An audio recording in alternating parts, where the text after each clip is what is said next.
Hey, the Louis D. Fresh bringing it to you on a Monday late morning. I hope you are doing well. This will air this coming Sunday. I'm thinking out loud. I think it's the 12th. 12th of, I think it's also Free Spirit Day. If you look at my thumbnail, I put a little cloud up there. I think it's Free Spirit, Free Thought Day. I hope you are doing well.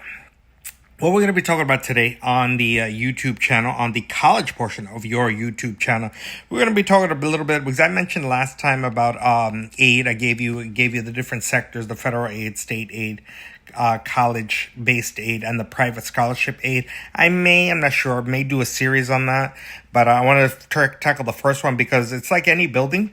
Building needs a foundation, and the foundation for college financial aid is federal aid. They're not going to give you anything state, college aid, private scholarships even, unless you do the FAFSA. And that's the federal aid. And that is the main thing that you need to do initially for college aid. And so, let's take a look at understanding college financial aid. Hold on one second. Let me put this down. Because I'm actually working on my college fair over at my volunteer school. So let's take a look at the understanding federal financial aid. Here we go. Understanding federal college financial aid, making college affordable for every student. And the key is federal. We're talking about the United States of America. That's what we're talking about here. It would be nice if I did a little slide presentation, huh? I forgot to press that. That's what the initial slide looks like. All right, let's take a look here. What is a federal financial aid? It is federal financial aid money. It comes from the United States government to help pay for college or career school, trade school. If you look back at my archives, I do have a trade school series, and it's just as important. So you be aware of that if you're looking at trade school.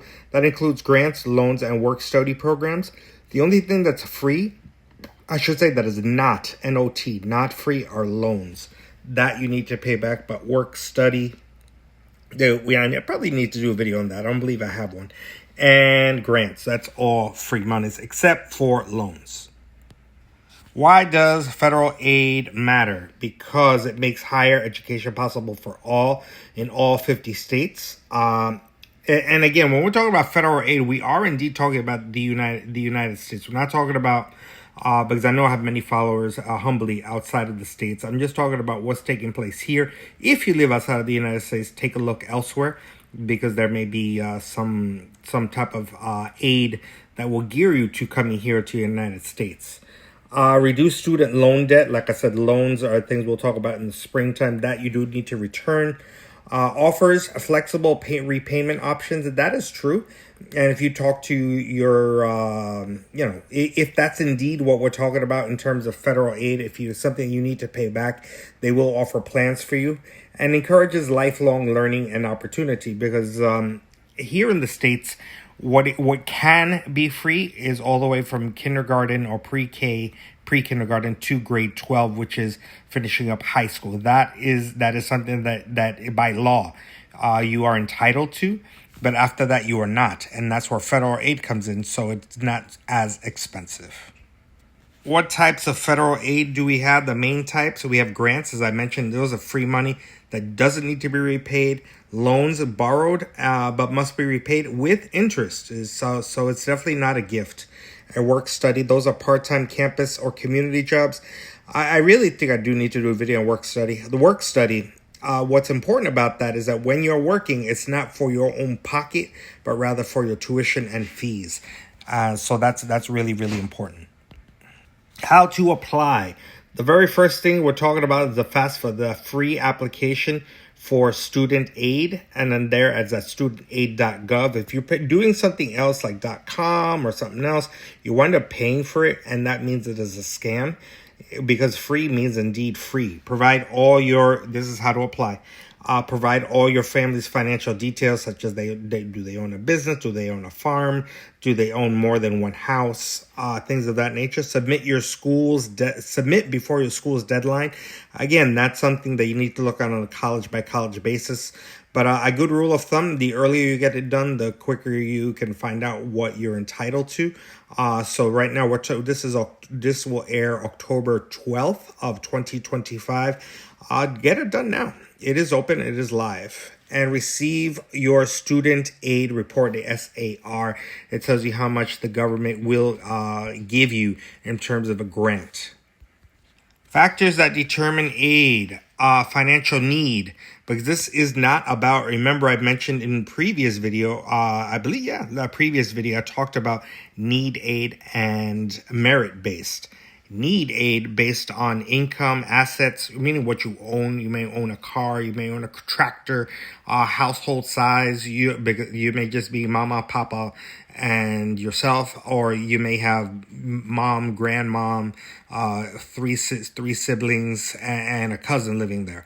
All of that comes into effect in terms of your financial need. Cost of attendance, how much does the school cost that you're thinking about? Is it a community college? Is it a public school? Is it a private school? Enrollment status, are you indeed enrolled? Are you going to go to that school? And academic progress. Yes, they really do care about how you are doing in your schoolwork. Again, we're talking about federal aid. We're talking about what it is in terms of the United States of America. What type of programs do they have? Pell Grant, which is the very first thing that shows up on your SAR. The Pell Grant is need-based free money. The also additional grant for high school students, FSEOG, that could be there. But I think the main one is the Pell Grant. Student loans, what you can take out, subsidized and unsubsidized. We will talk about loans in the springtime. I don't like talking about it now because that should be your last resort, because you want to be as debt-free as possible. And plus loans for parents and graduate students. Again, really important to try to save money on undergrad, since graduate students, you're going to be looking at loans, period. So I think it's really, really important that you go as debt-free as possible. And federal aid is your first foundation to building that possibility of going to college, federal U.S. aid. Tips for success, helpful tips. This is really, really important. Write this down, take a picture of it, screenshot this. Complete the FAFSA every year. Every year that you are in college, you need to fill out that FAFSA. If you don't fill it out, they're going to think you hit the lottery and that you could pay for your college 100% with no problem. Every school year. So we're talking about your class of 2026. You're going to be filling out the FAFSA for 2026, 2027, which is now live, because that will be your first year in college. And so every subsequent year, you need to apply for the FAFSA. Keep up your grades to stay eligible. They don't want to see straight D's across the board. They want to see that you're making a concerted effort. Borrow only what's necessary. That is what I mean, that I'm not going to be talking about it until the springtime. And apply for scholarships too, which is also private scholarships, which we'll eventually talk about a couple that I do like. And again, if you want to write it down real quick, fastweb.com and scholarships.com. Those are two good starting points, but only after you do the FAFSA, because again, that is the helpful tip to get you started with your federal financial aid for college. And this is my last little slide here, again, courtesy of PowerPoint and ChatGPT. They helped me out some to kind of get my juices rolling. Studentaid.gov. Again, you cannot emphasize it enough. That is the website. Do not put in .com, .edu, .net. It is .gov, because we're talking about the United States government. School Financial Aid Office. Both. I shouldn't say both, because that's my next bullet point. School Financial Aid Office. Every school has a financial aid office, but where? Literally click in whatever school, like to ours right here down the street, Florida International University Financial Aid Office. Literally Google that, you will see it. Let's say you're living in Idaho and that's just too far for you to go. Use the internet, contact them. There's always a thing that says contact us towards the bottom of the page.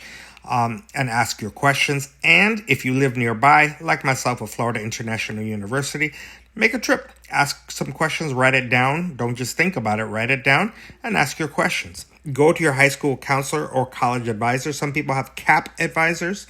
That's your college counselor or high school counselor. And they can help you out with, say, hey, okay, you may need help. And say, hey, I'm not sure about this, I'm not sure about that. And if they don't know, they'll help you out and look it up as well. And then we have the Federal Student Aid Info Center. Notice it's like Info Center. If you mess up or what have you, for whatever reason, feel free to give them a call, leave a message. You're not really gonna you get somebody. Just leave them a message, so you can learn how to edit things. So that's what I'm saying. Take your time with this because you really don't want to make mistakes. Because you make mistakes, then it becomes a little bit harder to fix them. And you can submit the FAFSA more than once. Unfortunately, things. Well, hold on, let me flip it over. Sometimes things do happen.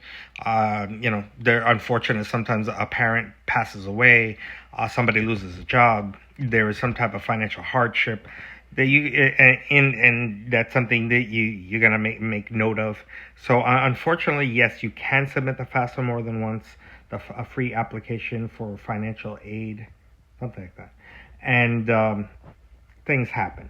So all I'm saying is you really need to stay on top of things, get things done, start rolling now because the early bird does catch the worm. This is Louis D. Fresh.